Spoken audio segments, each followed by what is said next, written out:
शांति 14 जून 2022 के महावाक्य हैं, मीठे बच्चे, 21 जन्मों की पूरी प्रारब्ध लेने के लिए बाप पर पूरा पूरा बलि चढ़ो।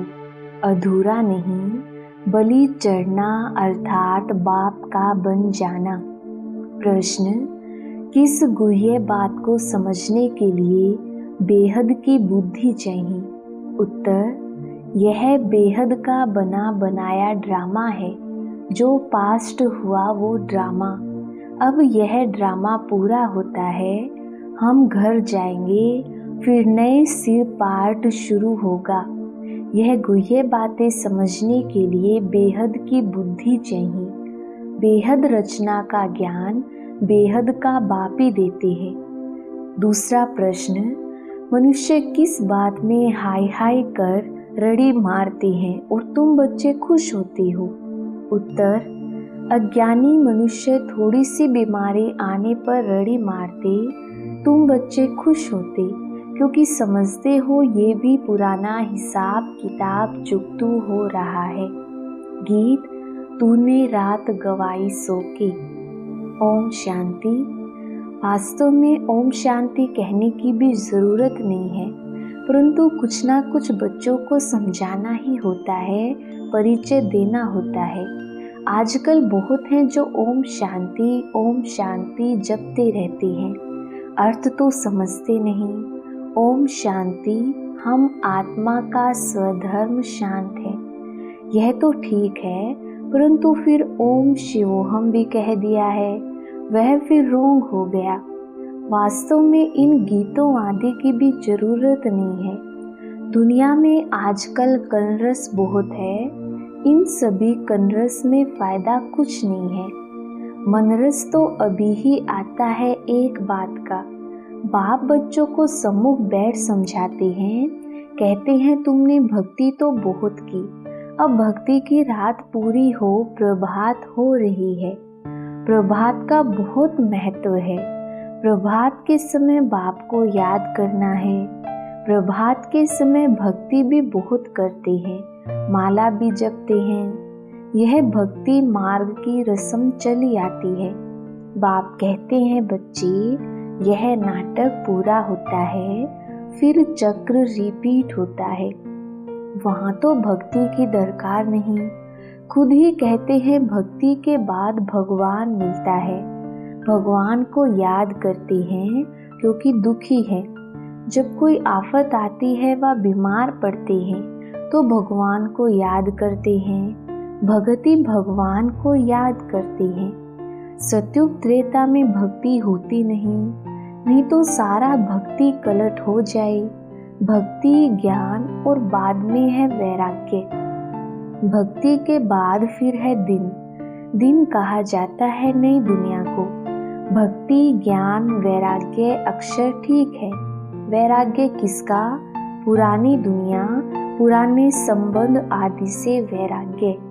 चाहते हैं हम मुक्ति धाम में बाबा के पास जावें। भक्ति के बाद हमको भगवान जरूर मिलना है। भक्तों को ही भगवान बाप मिलता है। भक्तों को सद्गति देना भगवान का ही काम है, और कुछ करना नहीं है, सिर्फ बाप को पहचानना है। बाप है इस मनुष्य सृष्टि झाड़ का बीज, इसको उल्टा झाड़ कहते हैं। बीज से झाड़ कैसे निकलता है ये तो बड़ा सहज है। अभी तुम जानते हो, यह वेद शास्त्र ग्रंथ आदि पढ़ना, जब तब करना, ये सब भक्ति मार्ग है। ये कोई भगवान को पाने का सच्चा मार्ग नहीं है। सच्चा मार्ग तो भगवान ही दिखलाते हैं, मुक्ति जीवन मुक्ति का। तुम जानते हो अब ड्रामा पूरा होता है, जो पास्ट हुआ सो ड्रामा। इस समझने में बड़ी बेहद की बुद्धि चाहिए। बेहद का मालिक ही सारे सृष्टि के आदि मध्य अंत का बेहद का ज्ञान देते हैं।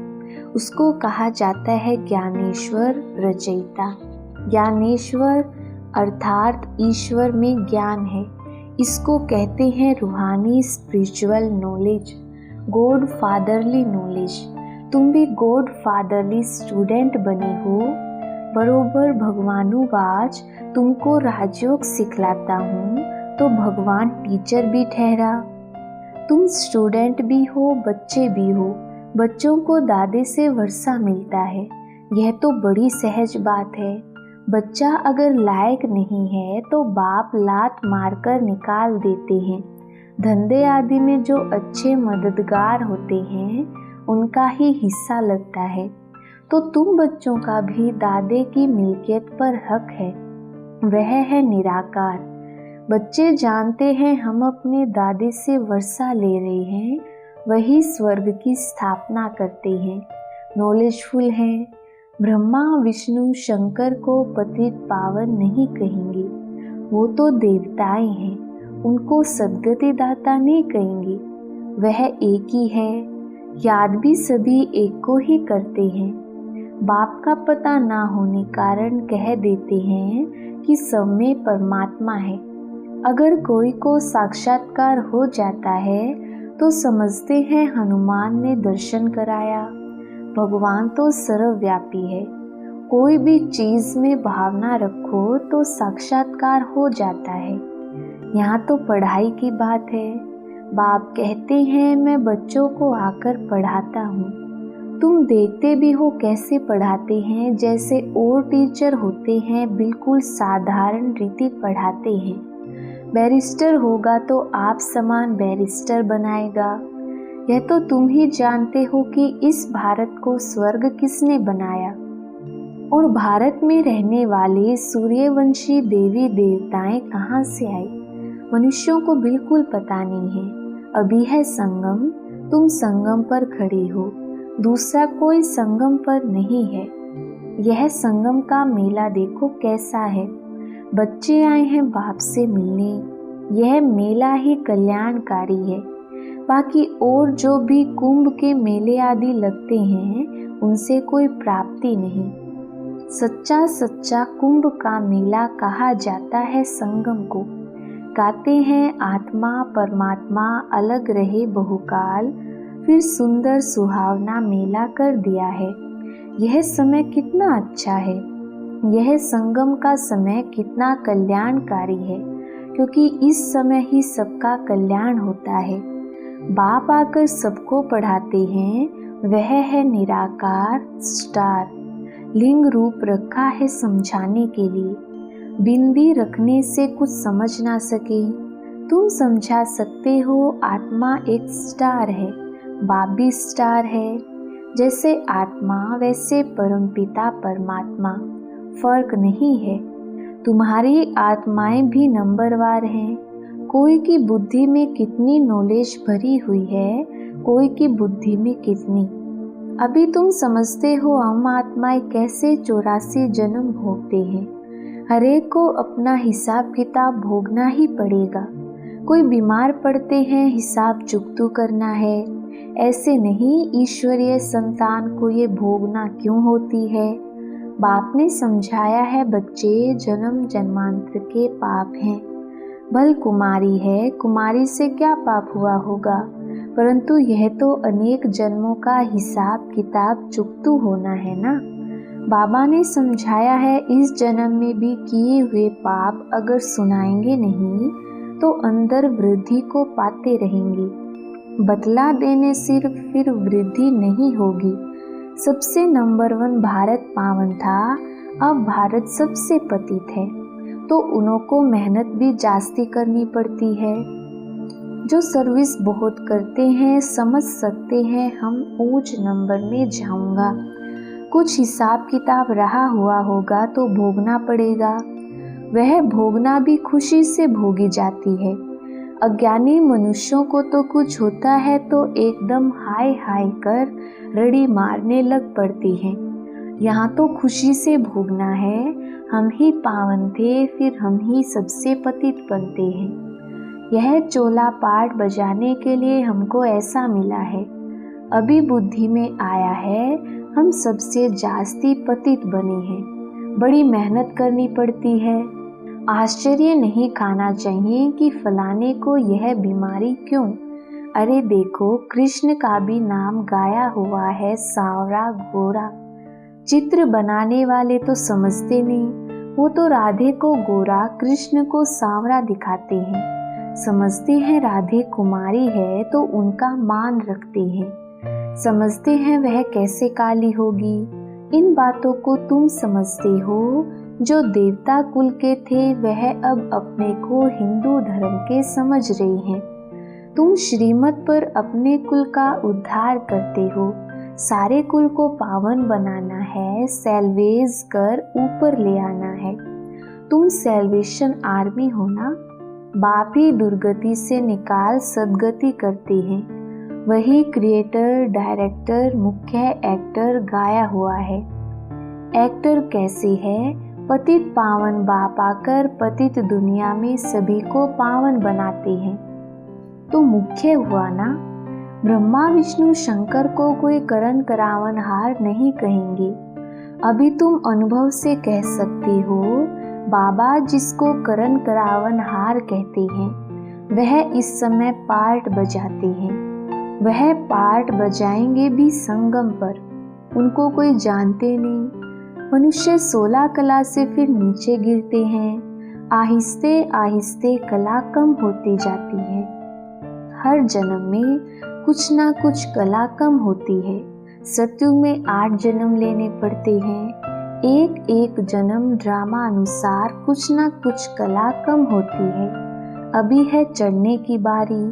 जब पूरे चढ़ जाएंगे फिर धीरे धीरे उतरेंगे। बच्चे जानते हैं अभी यह राजधानी स्थापन हो रही है। राजधानी में तो हर प्रकार के चाहिए। जो अच्छी रीति श्रीमत पर चलते हैं वह ऊंच पद पाते हैं। सो भी जब पूछे ना, बाबा को अपना पूरा पोता मेल भी भेजी, तब बाबा राय दे सकते हैं। ऐसे नहीं, बाबा तो सब कुछ जानते हैं। वो तो सारी दुनिया के आदि मध्य अंत को जानते हैं। एक एक की दिल को तो नहीं बैठ जानेंगे। वह नॉलेजफुल है। बाबा कहते हैं मैं आदि मध्य अंत को जानता हूँ, तब तो बताता हूँ कि तुम ऐसे ऐसे गिरते हो फिर ऐसे चढ़ते हो। ये पार्ट भारत का है। भक्ति तो सब करते हैं। जो सबसे जास्ती भक्ति करते हैं उनको पहले सदगति मिलनी चाहिए। पूज्य थे, फिर 84 जन्म भी उन्होंने लिए। भक्ति भी उन्होंने की है नंबर 1। भल हम इस समय जन्म मिला है, परंतु आगे जन्म के पाप तो है ना। वह करते हैं याद के बल से। याद ही डिफिकल्ट है। तुम्हारे लिए बाबा कहते हैं तुम याद में बैठो तो निरोगी बनेंगे। बाबा से वर्षा मिलता है सुख, शांति, पवित्रता का। निरोगी काया या बड़ी आयु भी मिलती है सिर्फ याद से। नॉलेज से तुम त्रिकालदर्शी बनते हो। त्रिकालदर्शी का अर्थ भी कोई नहीं जानते। रिद्धि सिद्धि वाले भी बहुत होते हैं। यहाँ बैठे भी लंदन की पार्लियामेंट आदि देखते रहेंगे, परंतु इस रिद्धि सिद्धि से फायदा कुछ भी नहीं। दीदार भी होते हैं दिव्य दृष्टि से, इन नैनों से नहीं। इस समय सब सांवरे हैं। तुम बलि चढ़ते हो अर्थात बाप का बनते हो। बाबा भी बलि चढ़ा पूरा। जो अधूरे बलि चढ़ते हैं तो मिलता भी अधूरा है। बाबा भी बलि चढ़ाना। जो कुछ था बलि चढ़ा दिया। जो इतने सब बलि चढ़ते हैं उनको 21 जन्मों के लिए प्राप्ति होती है। इसमें जीव घात की बात नहीं। जीव घाती को महापापी कहा जाता है। आत्मा अपने शरीर का घात करे यह तो अच्छा नहीं है। मनुष्य दूसरे का गला काट लेते हैं, ये अपना काट लेते हैं, इसलिए जीव घाती महापापी कहा जाता है। बाप मीठे मीठे बच्चों को कितना अच्छी रीति समझाते हैं। तुम जानते हो कल्प कल्प कल्प के संगम युगे इस कुंभ के मेले में आते हैं। यह वही मात पिता है। कहते हैं बाबा आप ही हमारे सब कुछ हो। बाबा भी कहते हैं हे बच्चे तुम आत्माएं हमारे हो। तुम बच्चे जानते हो शिव बाबा आया हुआ है कल्प पहले मुआफिक, जिन्होंने पूरे 84 जन्म लिए हैं उनको श्रृंगार कर रही हैं। तुम्हारी आत्मा जानती है बाबा नॉलेजफुल पतित पावन है, वह हमको भी सारी नॉलेज देते हैं।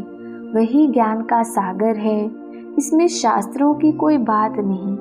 यहाँ तो देह सहित सब कुछ भूल अपने को आत्मा समझना है। एक बाप के बने हो तो और सब भूल जाना है, और संग बुद्धि योग तोड़ एक संग जोड़ना है। गाते भी हैं हम तुम्हारे संग ही जोड़ेंगे, बाबा हम पूरे बलिहार जाएंगे। बाप भी कहते हैं हम तुम्हारे पर बलिहार जाते हैं। मीठे बच्चे, सारे विश्व की राजाई का तुमको मालिक बनाता हूँ। मैं तो निष्कामी हूँ। मनुष्य भल कहते हैं निष्काम सेवा करते हैं, परंतु फल तो मिलता है ना। बाप निष्काम सेवा करते हैं, ये भी तुम जानते हो। आत्मा जो कहती है हम निष्काम सेवा करते हैं, यह कहाँ से सीखे हैं? तुम जानते हो निष्काम सेवा बाबा ही करते हैं। आते ही कल्प के संगम ऊपर हैं, अभी भी तुम्हारे सम्मुख बैठे हैं। बाप खुद कहते हैं मैं तो हूँ निराकार, मैं तुमको यह वर्षा कैसे दूं? सृष्टि के आदि मध्य अंत का ज्ञान कैसे सुनाऊं? इसमें प्रेरणा की बात ही नहीं। शिव जयंती मनाते हैं तो जरूर आता हूँ ना। मैं आता हूँ भारत में, भारत की महिमा सुनाते हैं। भारत तो बिल्कुल महान पवित्र था, अब फिर से बन रहा है। बाप का कितना बच्चों पर लव है। अच्छा, मीठे मीठे सिकिलधे बच्चों प्रति माता पिता बाप दादा का याद प्यार और गुड मॉर्निंग। रूहानी बाप की रूहानी बच्चों को नमस्ते। हम रूहानी बच्चों की रूहानी बाप दादा को याद प्यार गुड मॉर्निंग और नमस्ते जी। धारणा के लिए मुख्य सार। पहला पॉइंट, श्रीमत पर अपने कुल का उद्धार करना है, सारे कुल को पावन बनाना है, बाप को अपना सच्चा सच्चा पोता मेल देना है। दूसरा पॉइंट, याद के बल से अपनी काया को निरोगी बनाना है, बाप पर पूरा पूरा बलिहार जाना है, बुद्धि योग और संतोड़ एक संग जोड़ना है। वरदान, एक बाप दूसरा ना कोई, इस स्मृति से निमित्त बनकर सेवा करने वाले सर्व लगाव मुक्त भव। विस्तार, जो बच्चे सदा एक बाप दूसरा ना कोई इसी स्मृति में रहते हैं, उनका मन बुद्धि सहज एकाग्र हो जाता है। वह सेवा भी निमित्त बनकर करते हैं, इसलिए उसमें उनका लगाव नहीं रहता। लगाव की निशानी, जहाँ लगाव होगा वहाँ बुद्धि जाएगी, मन भागेगा। इसलिए सब जिम्मेवारियाँ बाप को अर्पण कर ट्रस्टी व निमित्त बनकर संभालो तो लगाव मुक्त बन जाएंगे। स्लोगन, विघ्न ही आत्मा को बलवान बनाते हैं, इसलिए विघ्नों से डरो मत। अच्छा, ओम शांति।